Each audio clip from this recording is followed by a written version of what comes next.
Assalamualaikum dan salam sejahtera guys. Kita nak tutorial satu peti sejuk Toshiba. Bawah tak sejuk dan tak beku. Jadi selalunya bila tengok frost macam ni, kita dah tahulah dia tak boleh auto defrost. Kita akan bukalah skru dalam ni.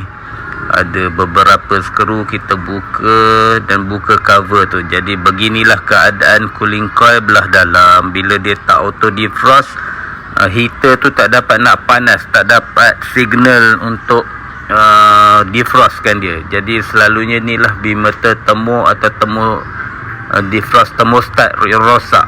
Kita akan tukar. Jadi untuk kita test, kita akan direct wire ni sambung dua-dua dan kita akan pusing. Ni akan tukar jugalah defrost timer. Kita akan pusing dekat defrost dan kita akan test heater tu. Sekiranya heater okey, kita akan tukar dua barang lah, defrost thermostat dan defrost timer. Bila keadaan dalam macam ni, circulation angin tu dia tak dapat nak ke bawah. Jadi kita akan cuci ais ni sehingga habis.